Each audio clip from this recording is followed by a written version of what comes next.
First, we are breaking news out of the capital city. 13 people are charged. 11 are in custody after a 6-month investigation into drug trafficking. Officials say 2 more people are expected to be arrested shortly. These arrests were the results of multiple early morning raids. Only our cameras were recording this morning as these raids took dangerous drugs and guns off the street. Under the Trump administration, we're finally treating the cartels as the core national security threat that they really are. The cartels are waging war on America, and just as I promised in the campaign, we're waging war on them like they've never seen before. All you have to do is turn on your television and you'll see what's happening to them. Past administrations have tried to mitigate this threat, and our objective is to eliminate it. We're not mitigating, we're eliminating, we're getting them out. Deputy Marcus Williams had been with the Broward County Sheriff's Office for 3 years, and he'd learned the unwritten rules quickly. Don't ask questions about evidence discrepancies. Don't volunteer for evidence room duty. Don't look too closely at the numbers when drug seizures get logged. And most importantly, don't ever, under any circumstances, open the locked storage room in the basement of the evidence facility without direct authorization from the sheriff himself. But on a Tuesday morning in September, Marcus made a mistake. He was covering for a sick colleague, processing evidence from a weekend drug bust, and needed to retrieve a logged weapon from basement storage. The regular evidence custodian wasn't available, and Marcus had been told the access codes in case of emergency. He punched in the numbers, pulled open the heavy steel door, and stepped into a room that would change his life forever. What he saw didn't make sense at first. Floor-to-ceiling metal shelving units, the kind used in warehouses, and stacked on every shelf, wrapped in plastic and labeled with handwritten codes, were bundles of cash. Hundreds of bundles, maybe thousands. The room smelled like old paper and something chemical he couldn't quite identify. Marcus stood frozen, his mind trying to process what he was seeing. This wasn't an evidence room. This was a vault. And whatever was happening here, it wasn't legal. He backed out slowly, closed the door, and walked to his car with his heart pounding. Sitting in the parking lot, hands shaking, he made a decision that would trigger the largest law enforcement corruption investigation in Florida history. He called the FBI. 48 hours later, federal agents would storm the Broward County Sheriff's Office headquarters, and what they discovered would shock even the most experienced investigators. $60 million in cash that was never supposed to exist, 2 tons of cocaine that should have been destroyed years ago, and a sheriff who had turned one of Florida's largest law enforcement agencies into a criminal enterprise that had been stealing, laundering, and reselling seized drugs for 8 years. If this opening has your attention, tap like and comment Broward corruption so I know you're following. Because what the FBI found was worse than anyone imagined.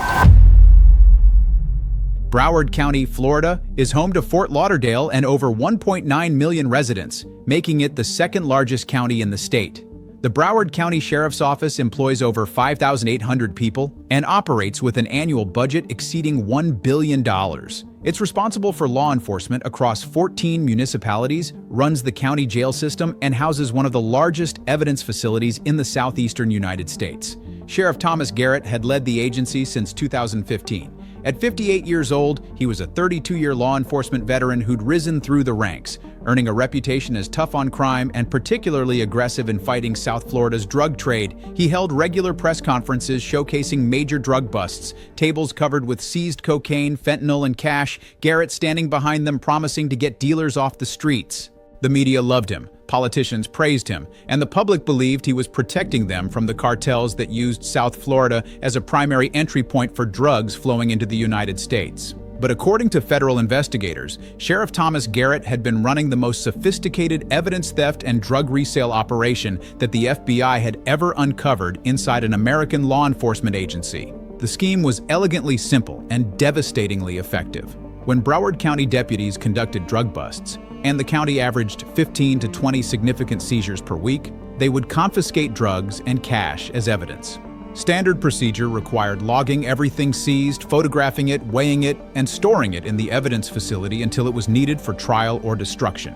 But Garrett had created a shadow system. After major seizures, he and a crew of trusted deputies, investigators would eventually identify 23 participants, would process the evidence normally, but they'd only log a fraction of what was actually seized. If deputies seized 50 kilograms of cocaine and $800,000 in cash, the official report might show 12 kilograms and $200,000. The rest would be classified as field-tested and disposed of as contaminated or destroyed due to handling safety concerns.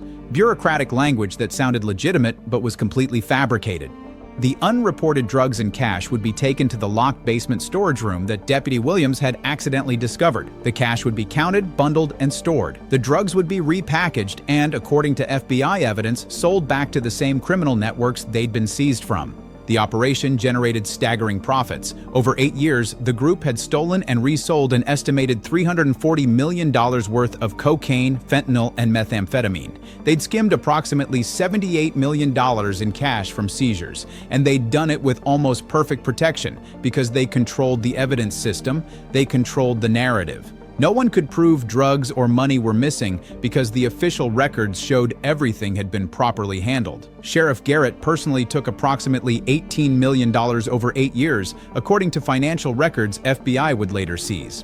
But the most disturbing aspect of the operation was what it meant for the community. Every kilogram of cocaine that Garrett's crew stole and resold went back onto South Florida streets. Drugs that should have been destroyed were instead being sold to dealers, who sold them to users who overdosed and died. The very drugs that deputies had seized to protect the community were being recycled back into the community for profit. If you're starting to understand the scale of this betrayal, comment "evidence room corruption" and hit like. Because the deputy who discovered it risked everything to expose it. When Deputy Marcus Williams called the FBI that Tuesday afternoon, he was terrified. He was reporting his own sheriff, the most powerful law enforcement official in the county, for what appeared to be massive criminal activity. If he was wrong, his career was over. If he was right but the FBI couldn't protect him, he might not survive the retaliation. The FBI agent who took his call, Special Agent Jennifer Cruz, had been investigating public corruption cases for 11 years. She listened to Marcus describe what he'd seen, asked careful questions, and made an immediate decision.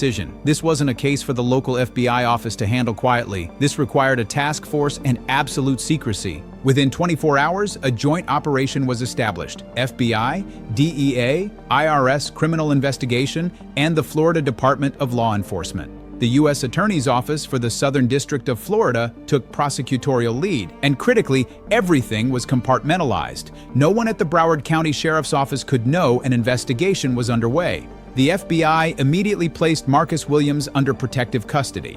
He was told to continue working normally, to not change any behavior that might alert his supervisors, and to document everything he observed. He wore a wire to work every day for the next 6 weeks, recording conversations with other deputies about evidence procedures. What those recordings captured was chilling. In one conversation, a senior deputy casually mentioned to Marcus that the sheriff's special inventory program was how the agency funded overtime and equipment purchases that the county budget didn't cover. Another deputy joked that evidence disposal day was more profitable than his entire annual salary. The deputies talked about it openly among themselves because they believed the system was untouchable. Before we continue with the raid that brought down this operation, I need to be honest with you.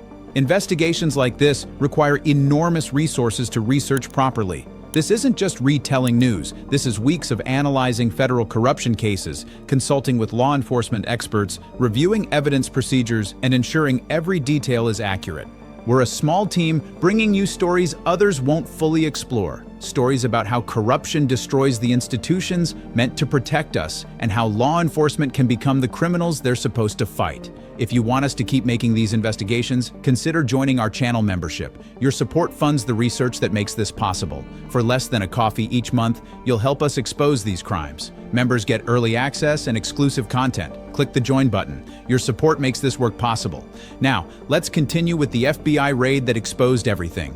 The operation to take down Sheriff Garrett and his crew required meticulous planning. The FBI couldn't simply arrest the sheriff and expect cooperation from his deputies to secure evidence. Many of those deputies were co-conspirators who would destroy evidence the moment they learned of the arrest. The raid had to be simultaneous, overwhelming, and absolute. Every person involved had to be taken into custody at the same moment, and the evidence facility had to be secured before anyone could access it. On a Thursday morning at 5:47 a.m., over 200 federal agents moved on multiple locations across Broward County. FBI tactical teams arrested Sheriff Thomas Garrett at his $4.8 million mansion, finding him in his home office attempting to delete files from his computer and shred documents. In his bedroom safe was $1.2 million in cash and a ledger listing names, dates, and amounts, a record of payments to his crew. Simultaneously, 23 deputies were arrested at their homes. Several tried to flee.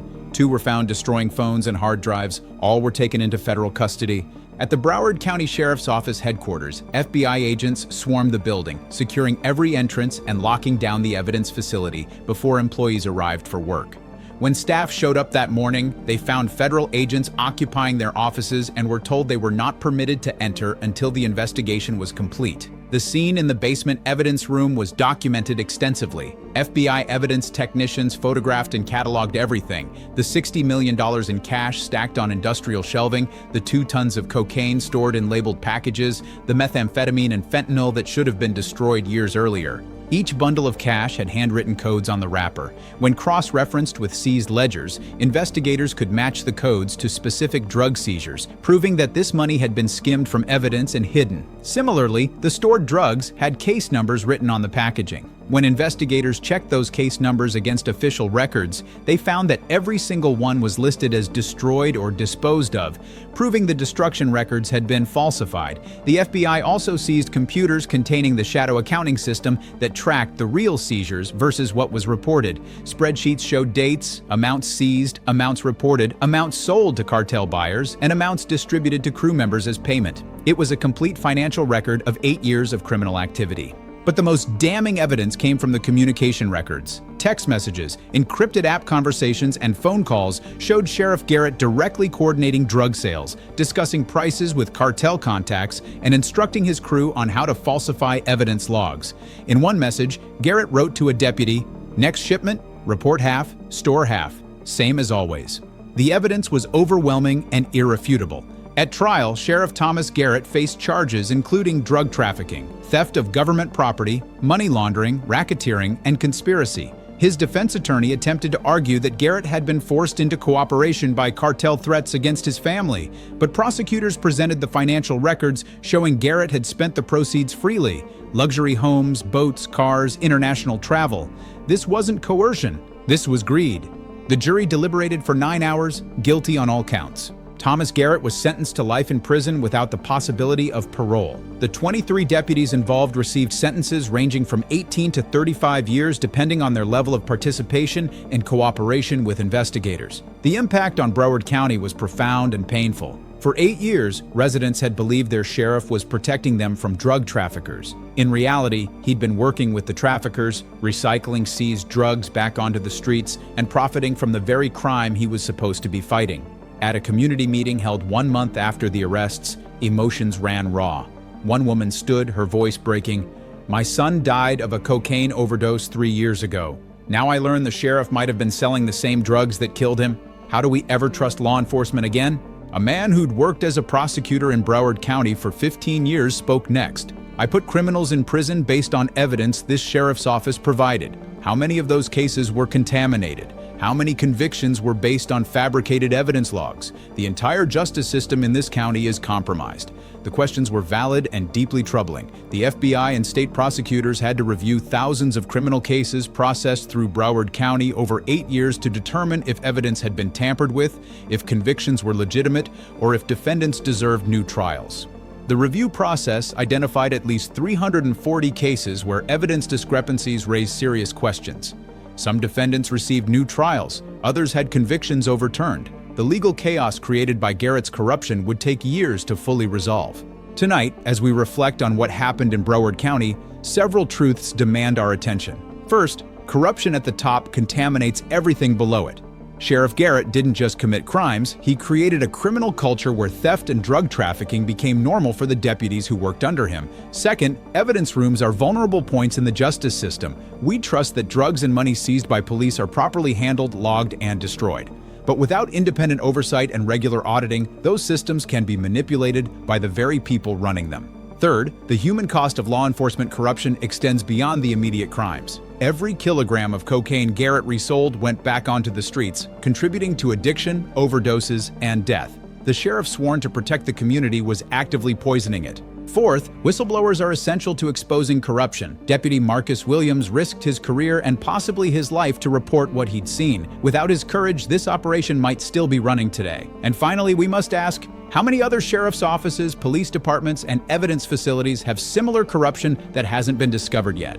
How many other law enforcement leaders are stealing evidence and working with the criminals they're supposed to fight? If you believe corrupt law enforcement officials deserve life sentences, tap like. If you believe evidence facilities need independent federal oversight, comment audit evidence rooms. And if you want us to keep exposing corruption others won't touch, subscribe, join our membership, and share this video, because the fight against law enforcement corruption isn't over.